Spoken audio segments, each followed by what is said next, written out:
Welcome, welcome. Torah Mitzion. So much has been happening. So many, wow. I mean, it's just awe-inspiring when you think about it all. The whole history, what's going on here in Israel, what's going on around the world. These signs are really beginning to really all manifest. And I want to kind of review on the information here because this is a spiritual war. This is where it is being fought. It needs to be fought.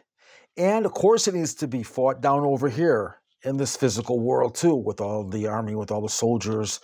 Politicians, well, that's another thing. But it's a spiritual war and we have to fight it. So I want to kind of go back over some of these words from the quote-unquote prophecy in the Zohar and the words from Rabbi Shimon Bar Yochai. And let's just kind of go back over so we know where we are, what happened, and what is going to happen. So, again, talking about the power that comes down from the sign of the star. It says again, on Friday, on the 25th day, the 6th month, the star will be seen, and it will be gathered on the 7th day at the ending of 70 days. It's a brief synopsis. Will be covered then and not seen. Again, on the first day of Rome, on the first day it says that the city of Rome, aka, which is really Lebanon, modern day Rome, the war that we are fighting, the Jewish people are fighting, the big one, that on that day, 3 higher walls will fall. We got a little bit more than that. And also a governor or ruler will die, the swallow. Star will spread, extend, be seen throughout the world. During that time, great and mighty wars will be stirring in the world to all 4 directions, and there will be no faith found among the people. That's talking about we're fighting and doing these wars. Then it says in the center of the world, or even in the center during the time between, really in the middle, the 35 days, we can look at it and say from the 70 days, from what we're counting over here, the star will shine in the center, and a great king and ruler will rise in the world, and will have a haughty disposition over all the kings and provoke war on the 2 sides and will overpower them. We could put a little check mark there. Very well could be then referring to Donald Trump, president, newly elected, will arise in the world.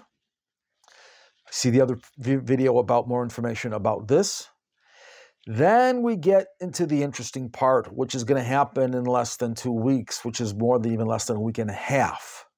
It says over here, during the day when the star will be covered, aka the very last day, December 6th, or December 7th actually, which is the 6th of Kislev, on the Shabbat.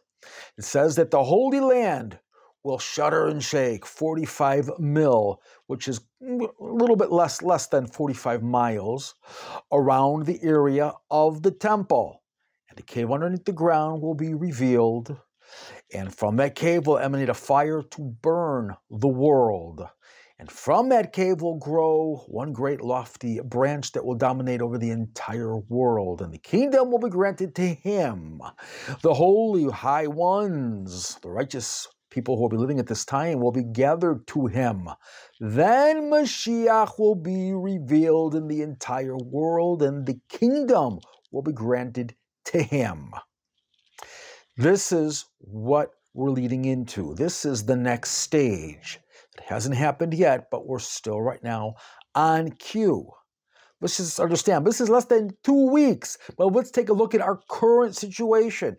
So you know the time frame that today the ceasefire went into effect here in Israel against Hezbollah. And on their side as well, too. No more rockets. And this is the process that has begun. Now, this ceasefire is a temporary ceasefire for 60 days. That's how we view it over here. And this is how Netanyahu views it also. Biden, he thinks this is going to be the beginning of the end of the war. 2-state solution, etc., etc. Anyways, let me ask you this. What will occur to fulfill this next stage. These words that the Holy Land will shudder and shake, 45 mil or close to a mile area around the temple, revealing a cave underneath the ground. What's going to happen? Is it going to be some missiles, rockets that are all of a sudden going to land and make an oopsie and actually land over there? It could be. It could also just be that Hashem is just going to just cause a great earthquake and he'll take care of it. We don't know how this is going to be manifested here in the physical world. But you know what? There is a precise timing to all of this and how it will happen. And only being who knows is Hashem.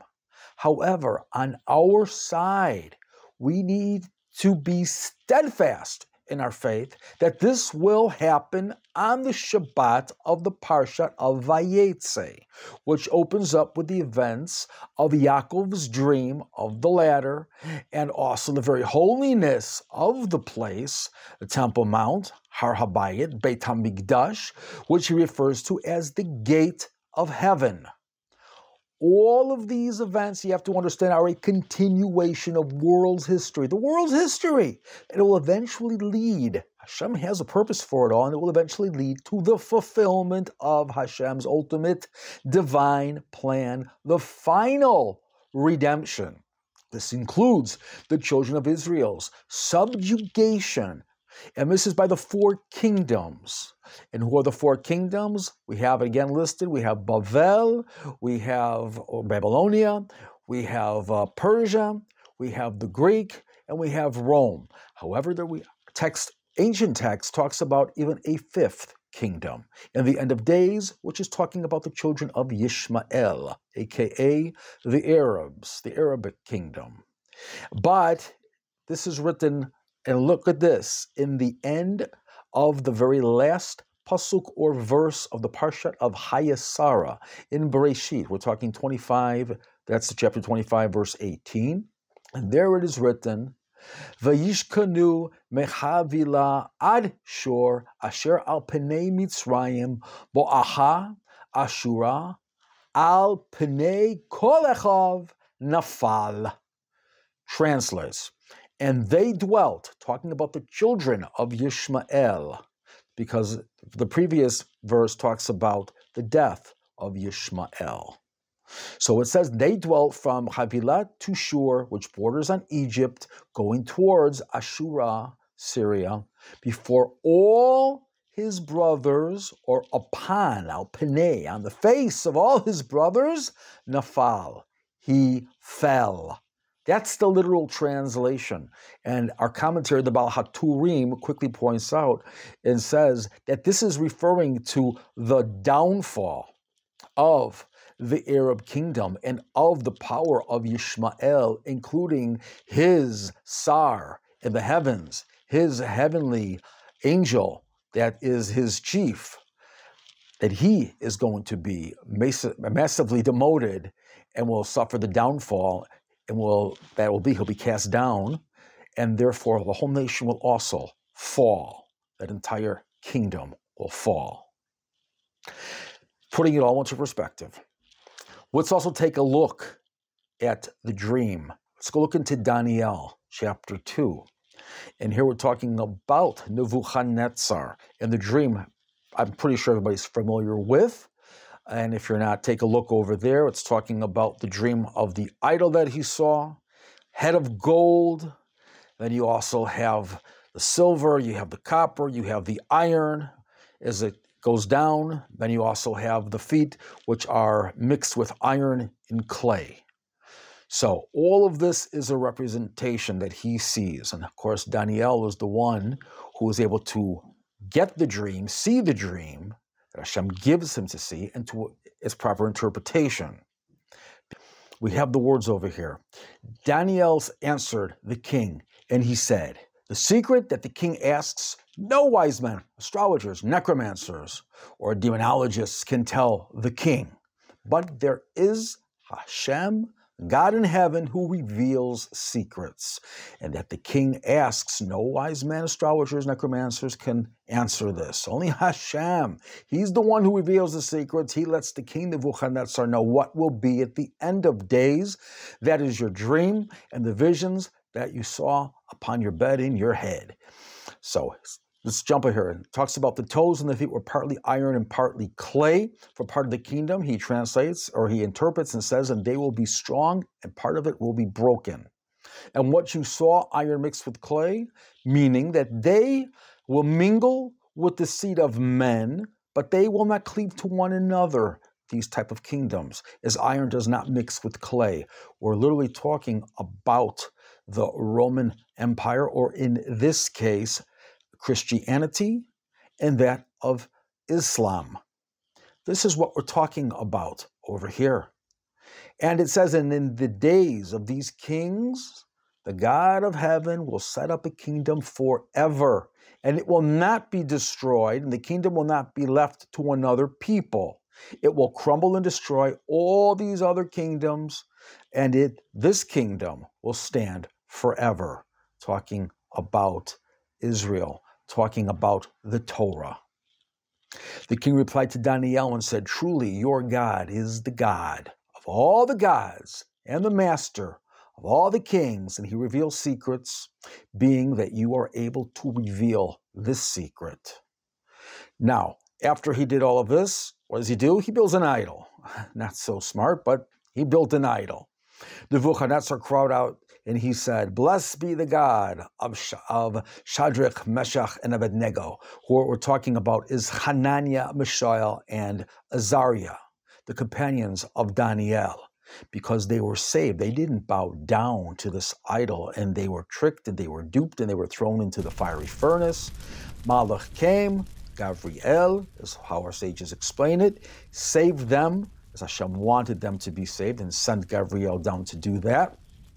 And they weren't singed, they came out smelling like a rose.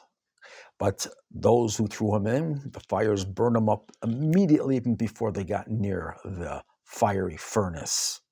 So Nebuchadnezzar saw, and he cried out, and he said like this, he said, now an order is issued by me that any people, nation, or tongue that will speak against the God of really Hananiah, Mishael, and Azariah, according to Daniel, the Jewish people, shall be torn limb from limb, and his house shall be made like a dung heap, because there is no other God who can save in this manner. Don't you think you should worship this God the way he wants to be worshipped? And also not go against his chosen people who minister, and our job is to minister to all of humanity. So this is the continuation. It says, then the king made Shadrach, Meshach, and Abednego, those three, prosper in the capital city of Bavel. And King Nebuchadnezzar said to all the nations, tongues that dwell on the whole earth, may your welfare increase, because when you are good to the children of Israel, you will have success. And then he continues, and it says, how great are his signs, Hashem's signs. How mighty are his wonders. His kingdom is an eternal kingdom, and his dominion is with every generation, including the generation today. Understand what happened here. And this is the deeper reason why Hashem caused all of this to happen. So that the head itself, the head of gold, the very first kingdom, being Bavel, Nebuchadnezzar, would pronounce upon it and all of the kingdoms that follow, the whole history, upon all the rest, that eventually it will lead to its complete destruction and nullification as if it never existed in the first place. Because when he pronounced those words, again, saying that any tongue, any nation, anybody who will speak against Hashem, that they are going to be torn limb from limb, means they're going to be destroyed.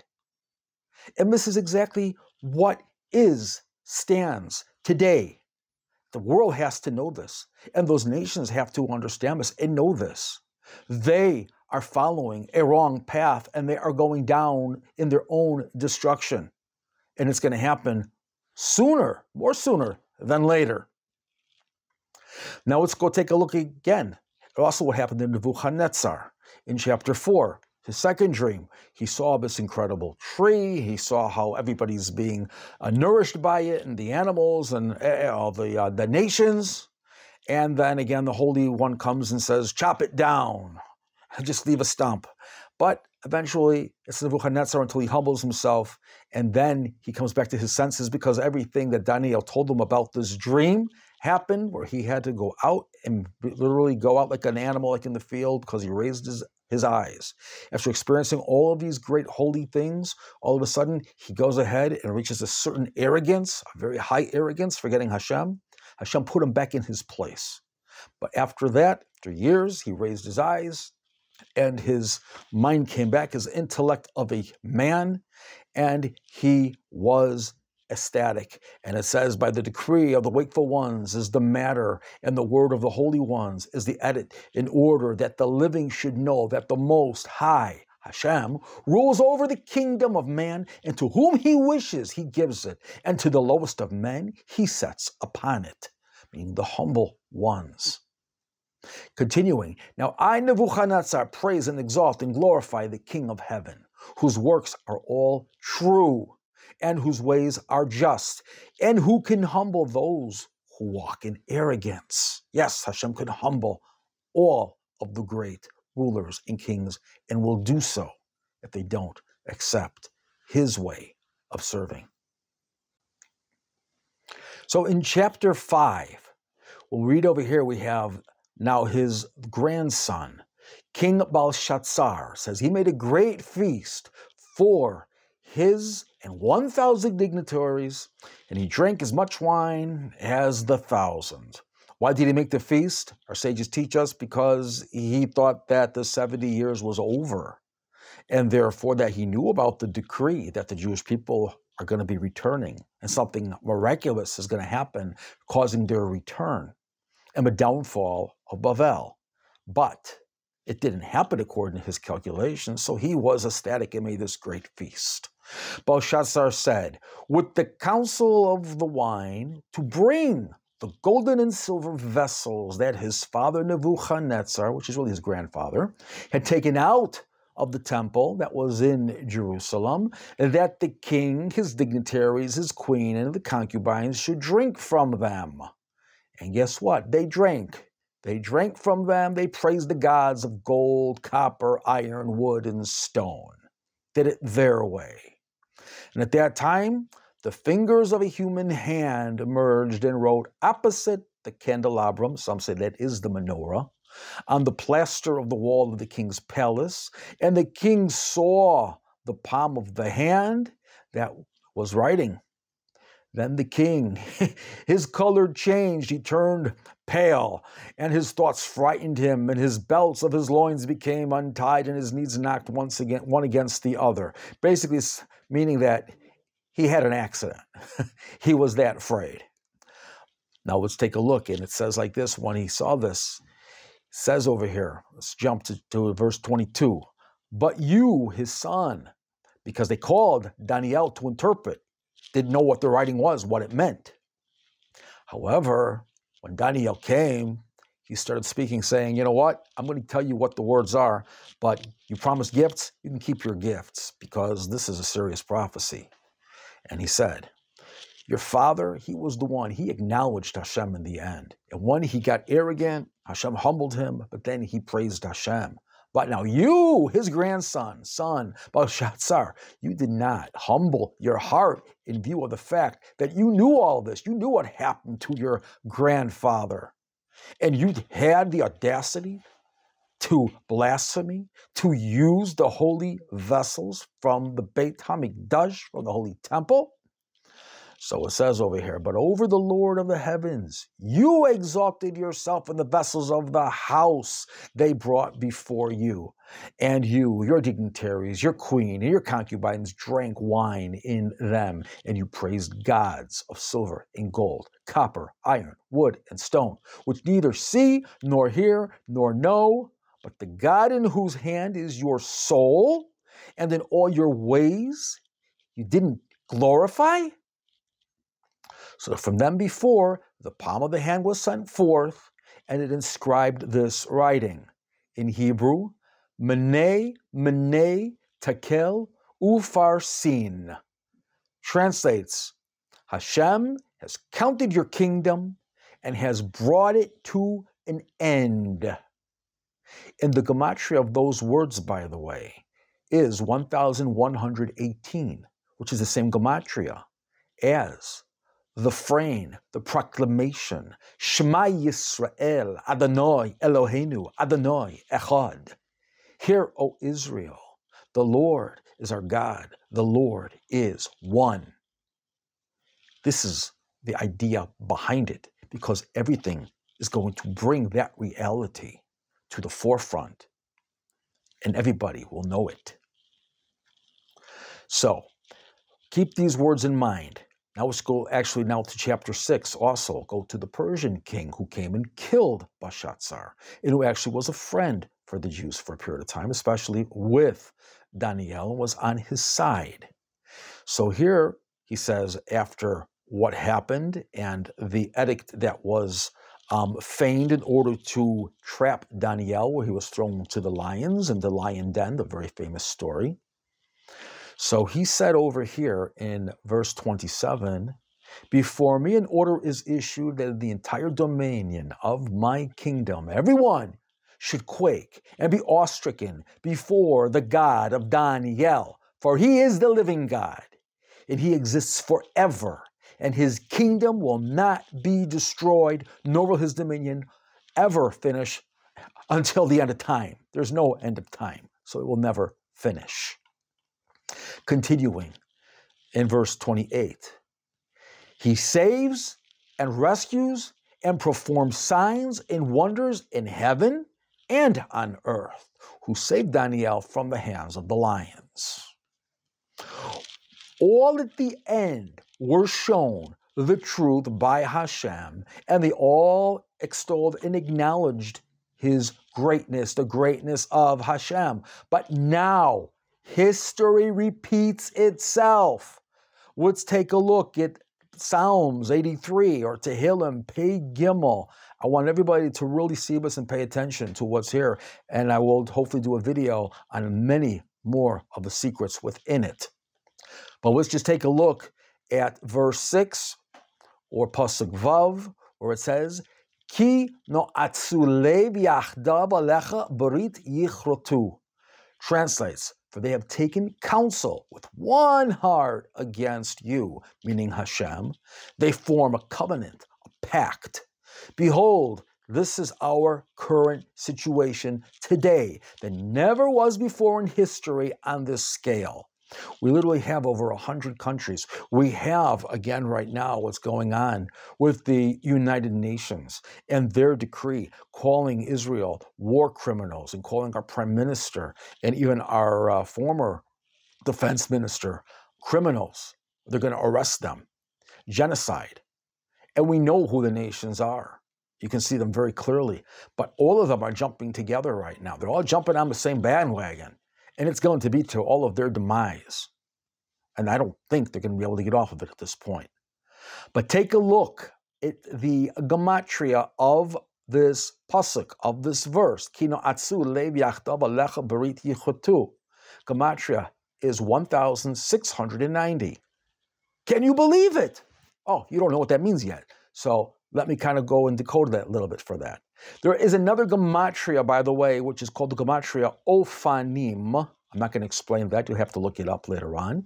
But the gematria Ophanim of these words is the same as Ani v'rochev al chamor. Talking about he's a poor man who's riding on a donkey. Who's that referring to? I think we know. It's also 1690 has a root digits, which is 690, and the gematria of those equal the word Rayati, which means my beloved, what Hashem calls the Jewish nation or the children of Israel, his beloved, his spouse, as it is. He calls it Rayati, my beloved. Or we call Hashem my Dodi. See also that there is another special gematria called the Mispar Gadol regarding all of the end letters, continuing the numerical value above 400 where the letter Tuf ends. And the gematria Mispar Gadol also equals 1,690 of the words Li Mamlechet Kohanim V'Goy Kadosh, meaning for me a kingdom of priests or Kohanim and a holy nation. From all of these hints, we can see how serious and disgusting this desire of the nations, this pact, this covenant, is in the eyes of Hashem. These nations want to destroy Hashem's Rayati, beloved, spouse, wife. They want to destroy the holy nation chosen and designated to be Hashem's Mamlechet Kohanim, the ministers, the teachers for all of humanity, to teach them the Torah. This is absolutely very, very degrading and very, very bad. But they also want to destroy the aspect of Mashiach, who might be at the time, and this time coming up, appearing not in all the pomp and all the grandeur, but coming at the end of days, which we're pretty much here right now, as this is Acharit Yamim, as an Ani Rochev Achamor, as a poor man riding on a donkey. So they, in the truest sense, want to destroy the total divine plan of all creation. Thus, they are all, in reality, against Hashem. I am looking for stem cells, but stem souls. I mentioned this before, I'm mentioning it again right now, because I am getting people who are responding in email. And if you feel you are a stem soul and you want to join in and really help to bring us closer to the Geula Shelema and learn more deeper secrets and learn your own power, learn the gifts that Hashem has given you specifically and how to use them and how we can collectively put all of our gifts together and therefore hopefully bring more power to bring the final redemption. Send me an email. It's in the description, my email. Put in the subject, stem soul. Tell me a little bit about yourself. And if everything checks out right, you might actually get a response back from me. And you might be a part of a very select group. So I want to let you guys know that. And we'll take it from there. Now I want to share with all of you another profound secret. Remember what I told you to pay attention to and not to forget. So, let's take a look at those words one more time again. Kino atsu lev yachdav alecha barit yichrotu, which again is saying that these people, again, for they have taken counsel with one heart, one united will, hard against you, Hashem. And against you they form a covenant and a pact. That's to destroy Israel, the people, as well as the land. So if we take a look at the Mispar Gadol of these words, the gematria is 2,170. This is exactly the gematria, regular gematria, of the full pasuk in Daniel, Hey Chaf Hey, chapter 5, verse 25. Udena ketava di rashim menei takel ufarsin. And this is the writing that is inscribed. Hashem has counted your kingdom and has brought it to an end. Let's understand. We're not talking about just one nation as it was back then. We're talking literally, it could be about all the nations, all of those countries that are involved in this covenant, in this pact against Israel. This is huge. And we have to be mindful of this. And if they were smart, they would also be mindful of this. Also, if we switch around, by the way, the digits of 2170, we get 2701, which is the same gematria of the very first pasuk of the Torah. Bereshit bara Elohim et hashamayim v'et haaretz. In the beginning, Hashem created the heavens and the earth. Therefore, everything has been foreseen. Everything has been counted and weighed for Hashem's divine plan. I want to go through another special secret now also. It is the gematria of 2170, the same gematria that I was discussing before. Let's take a look at the words in Devarim, in Deuteronomy, chapter 32, verse 26, or Lamed Bet Chaf Vav. And there we have the words spoken from Hashem, saying, Amarti afehem ashpita me'anosh zichram. Translates, and I said that I would make an end of them, eradicate their remembrance from mankind. Talking about the Jewish people, because we deserve punishment. And unfortunately, we still haven't turned back to Hashem as a complete holy nation. Wanting to build the Beit HaMikdash, where we're all right now talking about it, and keeping the Torah, and doing everything according to Hashem's ways, and not just trying to do things outside of Hashem's will or against his will as the holy nation. See that those words from Devarim are very similar, almost exact to the same words paraphrased, spoken by these nations, as it is also written in the pasuk or the verse right before in our Tehilim 83, verse 5. There it says, Amru lechu v'nachidem migoy v'lo yizacher shem Yisrael od. Meaning, they have said, come, let us cut them off from being a nation, that the name of Yisrael be no more in remembrance. However, understand this, now begins the turning point, even in all history. That is the turning point in the song of Ha'ezinu, which is written there in the Torah. And this is also now the turning point where we stand right now today in our current age. See that Hashem says next, in the next pasuk, back in Ha'ezinu in Devarim 32:27, Hashem says, Lule ka'as oyev agar pen yenakru tsaremu pen yomru yadenu rama v'lo Adonai pa'al kol zot. Translates, were it not, Hashem says, that the enemy's wrath was heaped up, lest their adversaries distort, and they claim our hand was triumphant. Hashem did none of this.